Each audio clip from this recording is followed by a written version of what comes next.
Hello guys, welcome back to Tiny Fibre Studio. This is episode 2, and in this episode I have some works in progress to show you and also a couple of topics that have been requested by people who commented on the first episode. So first of all, thank you very much for watching the first episode, giving me comments. Had loads of really good feedback through YouTube comments and Instagram, so thank you very much if you were one of those people. If this is your first time watching, then welcome. My name's Becks, and you can find me as Tiny Fibre Studio on Instagram and iBecks on Ravelry. Those are kind of my most used social networks, and you might have to watch the first episode to fully understand what I'm doing at the moment. Basically, I'm only knitting with my own handspun in 2017. Previously, I've done a mixture of commercial and handspun yarn, but this year it's just handspun for me. So I have a couple of works in progress that I'm going to show you. The first of which is, I was talking last time about going through my stash and trying to find things that I actually want to use. And I did that. So this was a yarn that I spun, I think about 2 years ago, but it was a skein that kind of jumped out at me when I was going through my stash, and I thought, no, this needs to be something. There was about 200 yards, so it couldn't be anything too big, but this was perfect. So this is the Political Process. I'm filming this on Inauguration Day, by the way, so Political Process kind of seems appropriate. And I'll just put this one on for you. I've technically finished this, but I'm just considering going back the last 6 rows and swapping to a smaller needle for the ribbing around the top of the knuckles. And then I just need to do the thumb. So I'm really happy with them. I think it's a good match for the yarn. The yarn was a 3-ply, roughly sock weight, and they fit beautifully. I'm really pleased with how the cables pop. It's a 3-ply yarn, so cables is a good choice for that, I think.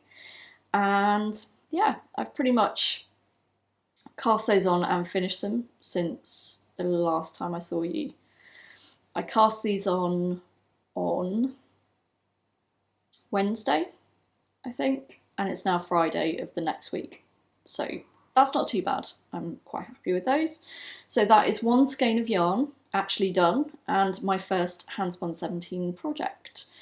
Hopefully next time I see you, these will be off the needles and I can actually be wearing them. Work in progress number 2 is this. Yay! This is the first finished single of a 3-ply yarn. Careful not to hit my tree too much. It's going to be a 3-ply yarn, and it's Polwarth, Merino and Zwartbles. And I finished the first single, and I'm pretty happy with that. Not really much to say. It is just one colour. It's a natural grey. The black from the Zwartbles makes it a natural grey. And having this finished means I only have all of this to go. Yay! To be honest, it's not been too bad. I had this, I was using the Woolly Winder flyer for this one. So I literally just kind of sat there and mindlessly spun for hours on end. I think I managed to get it finished in 2 days though, so that wasn't too bad. Obviously not continuously. So yeah, that's the first ply of my first actual spinning project for this year. So that's all cool. Pop that back onto the Lazy Kate. We're going to be talking a little bit more about Akerworks Bobbins in a little bit because somebody requested that. So I talked last week about how I feel like I'm a relatively consistent spinner, and Amy on YouTube and I think it was Miriam Knits on Instagram asked for some more information on consistency. I want to be really clear here. Handspun isn't necessarily supposed to be completely consistent. Half the point, half the joy of handspun is that it's not totally consistent. There's variation, and that's kind of what gives it character. So I'm not on a mission to be 100% consistent. I just want to make sure that when I spin something, it's going to be suitable for the purpose that I intend. But I thought it would be kind of interesting to bring out some of my early handspun yarns, so that if you're a beginner, as Amy is, then you can understand that there is a process and that there is progression within that process. So let me show you my very first handspun yarn. This is it. This is my first handspun yarn, and I spun this on a drop spindle in a lesson that I had in Manchester. It was on a really heavy drop spindle, way heavier than I would ever use now. And there was a really important bit of information missing from the lesson, at least I don't remember it being in the lesson, which was park and draft. If you've never spindle spun before, basically it means you put some twist in and then you stop the twist going in while you draft. So much easier as a beginner than trying to twist and draft at the same time. That information was kind of missing from the lesson. So when I did this lesson, I got really frustrated and I was like, I'm rubbish at spinning, and my spindle kind of got chucked in a cupboard for years. When I look at this now, it's not that bad for a beginner, but it's definitely really thick and thin. There are some bits that are really over twisted. There's like spirals and coils going on, especially in here. And yeah, it's not bad for a beginner, but it could definitely use some improvement. They also taught us to spin silk in that first spindle lesson, which I wouldn't necessarily get people spinning silk in their first lesson. Maybe that's just me, but I don't know, personally I wouldn't. And then they had us ply the silk with the wool. So that's what this skein is. This is my silk and wool plied together. Not very well, I'll be honest. It's pretty poor. So anyway, after that experience, I didn't really spin for a long time. That spindle got chucked in a cupboard and pretty much forgotten about, until I went to the yarn shop, my local yarn shop, which was Pearl City Yarns in Manchester. Sadly, no longer with us, but it was an awesome shop, great community. And one of the girls who worked there was Victoria Magnus, who now runs Eden Cottage Yarns.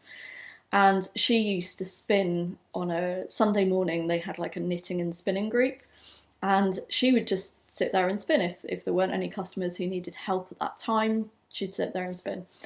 And I remember watching her and just thinking, oh wow, that's really, it's got that kind of hypnotic, relaxing quality.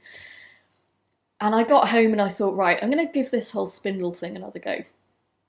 Went on YouTube and I found a video about the park and draft method.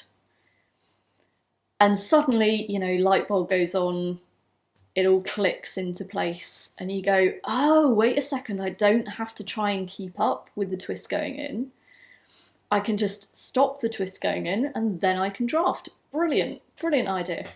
So I did that, and this is the yarn that I spun and plied, which again is, you know, it's not the most consistent thing in the entire universe, but it's definitely a million times better than the first attempts.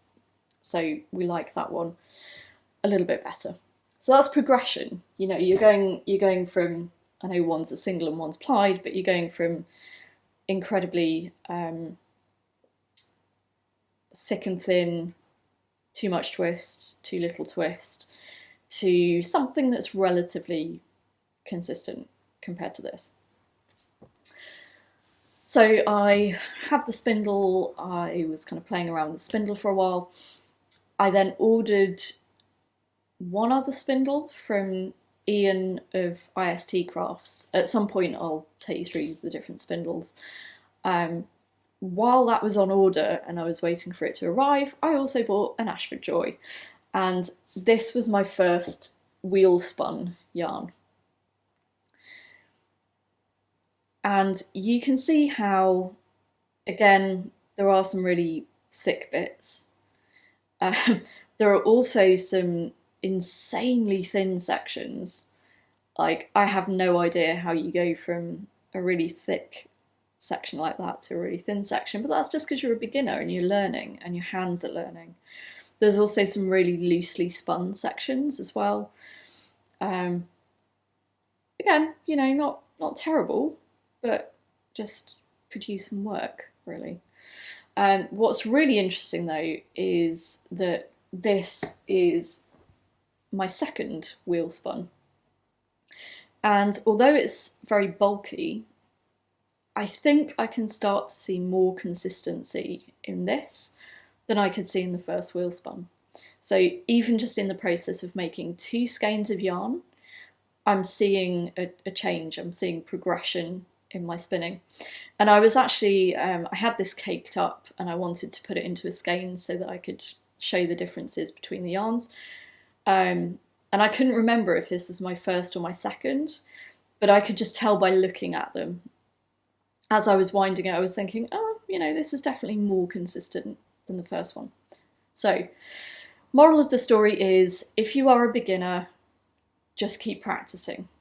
Even if you've been spinning for a long time, the more you practice, the more muscle memory you're going to develop, the more knowledge you're going to develop about the fibre, and therefore the more consistent you're going to be. Speaking of consistency, I have pre-recorded a section at my miniSpinner so that I could show you a little bit of how I spin, and hopefully that will give you some tips for consistency. After the last episode, I had a question from Miriam_knits on Instagram, who was asking about how I keep my yarn consistent and whether I could do a little tutorial.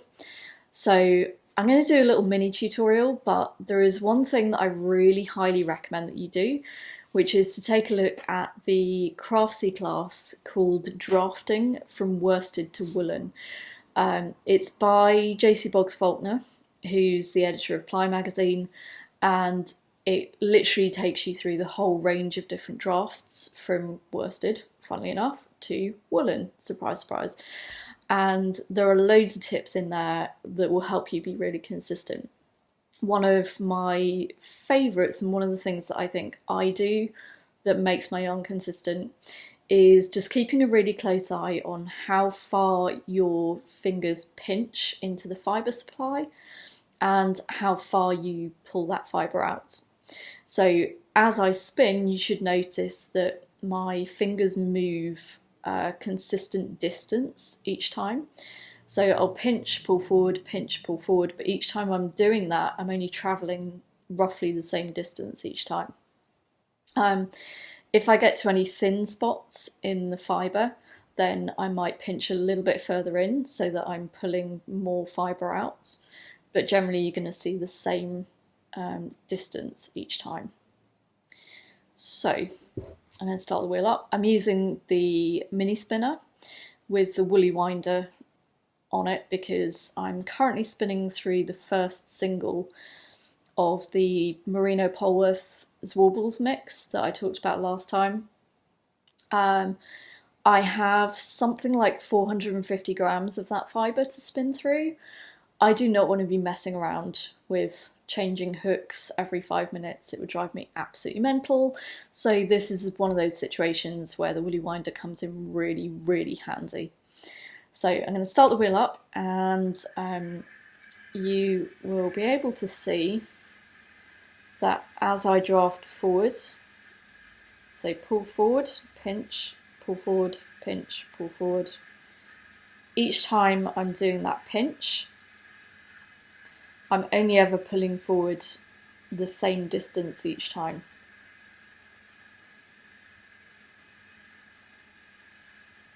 And if I come to any little neps in the fibre, I'll just tend to stop and take those out, because if you put the neps in there, at some point they are going to affect your finished yarn. So I stop and take those out. I'm also constantly comparing this that I'm spinning at the moment to whatever I've got on my sample card. So for example, if I stop right now and get my sample card that I showed you last week, I can lay that against a single and I can see that they're roughly the same. I actually need to thicken up a little bit on this one. Along the way I'll also do 2-ply samples as well, little ply back samples, again just to check that I'm on track. And I do that pretty much every time I sit down to spin on it again.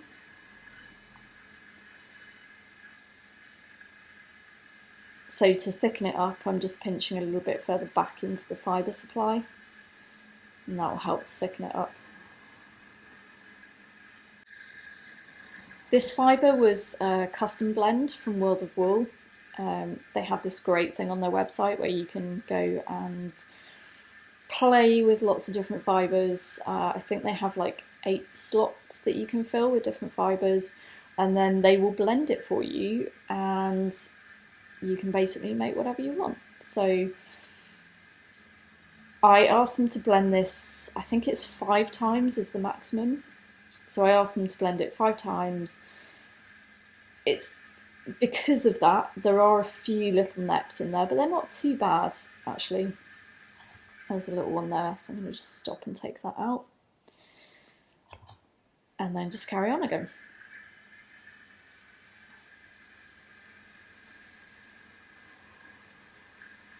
Like I say, I have quite a lot of this to get through, so no doubt you will continue to see updates on this spin as I go through, but that is the stuff that I'm doing to try and keep this yarn consistent over quite a lot of fibre.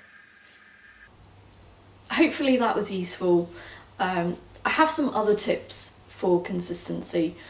First thing is that if you're using, if you have the choice, then spinning in double drive can help with consistency, especially if you're spinning across multiple bobbins.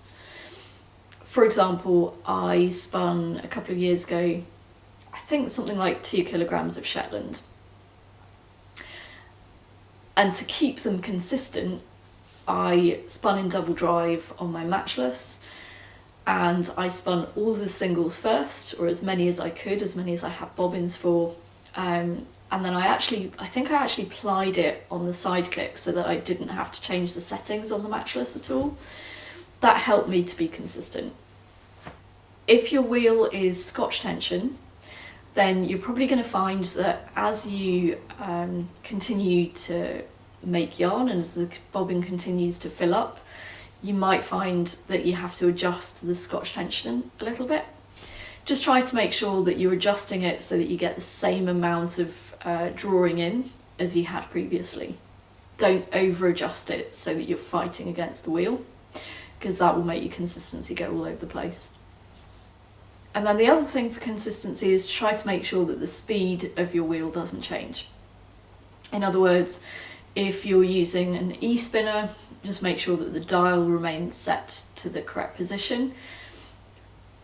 I'll give you a little tip on that. I actually use fabric marking pencils, you know, just like almost like tailor's chalk type stuff. I use that on the little bit of board around the dial on my miniSpinner, and that allows me to make sure that if I take it anywhere, if the speed dial gets knocked at all, I know where to set it back to. It's really easy to remove those markings just with like a Q-tip, just very slightly damp Q-tip will take those off. If you're using a treadle wheel, then make sure that you're on the same ratio each time. So make sure you haven't changed the whirl that you're using, and also try to keep your feet moving in the same rhythm. For some people, they find that using something like a metronome or a certain style of music can help. I just tend to find that if I zone out and don't really think about what my feet are doing, then they tend to just look after it themselves. Hopefully those are useful tips for consistency.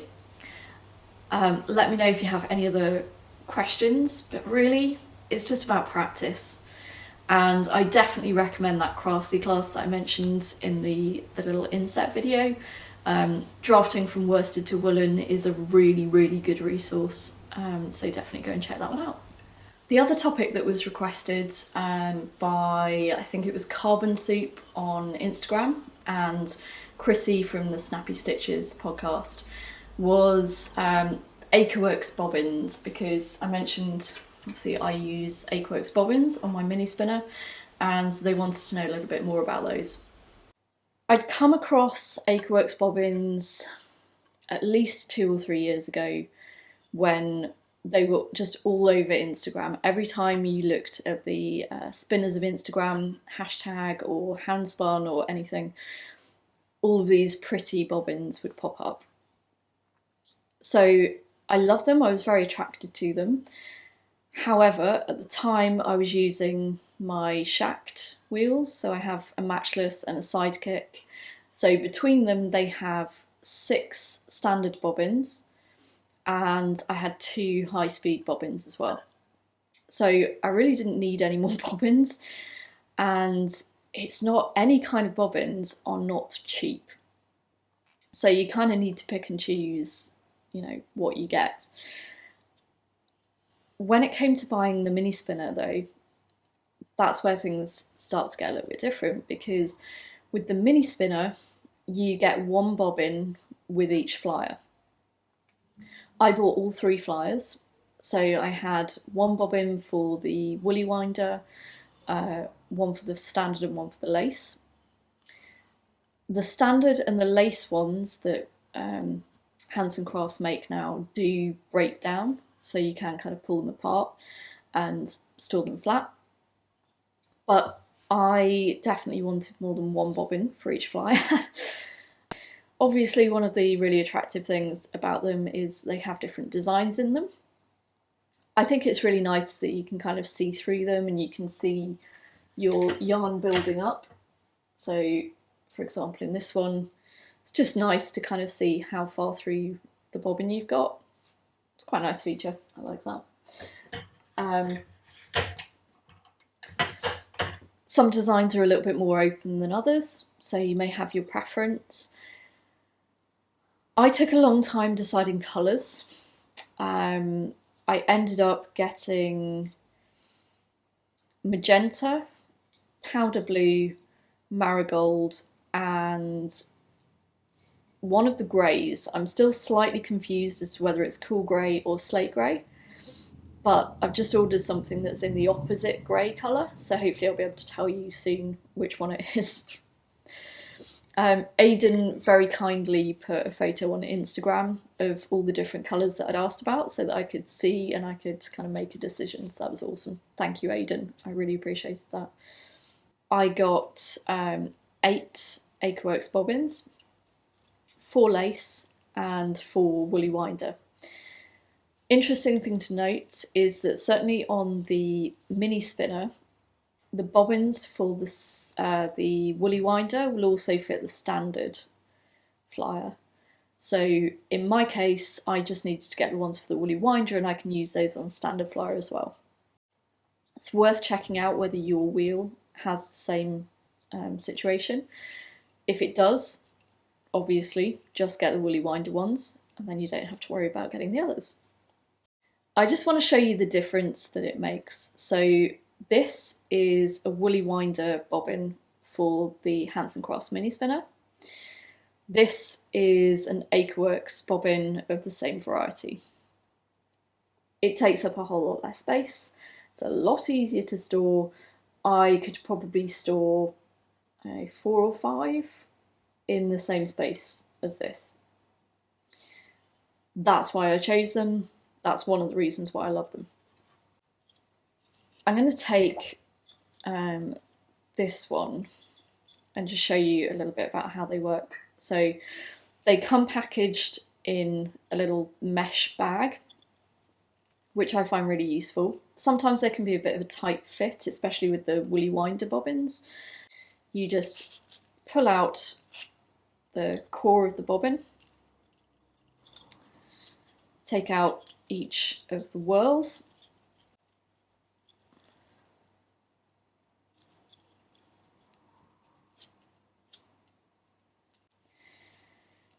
and then on the inside of the whorl you'll see that there are little holes that the ball bearings on the shaft go into.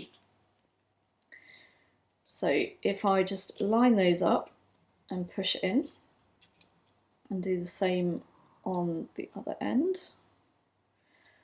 There we go. It's not secure until you twist it. So you're going to hold one end steady and then just twist away from you on the other end, and you should feel 2 clicks, and that's it. That is now, if I pull on that, that's not going anywhere. So they're very, very, very secure, and they're flat pack. What, you know, perfect. What more would you want? The other thing that I'll say about Akerworks is that their customer service has been really, really, really good. I have the Akerworks Lazy Kates as well, and I was getting a little bit of noise with that one. I'll talk more about that in another episode, but they've been really responsive with that.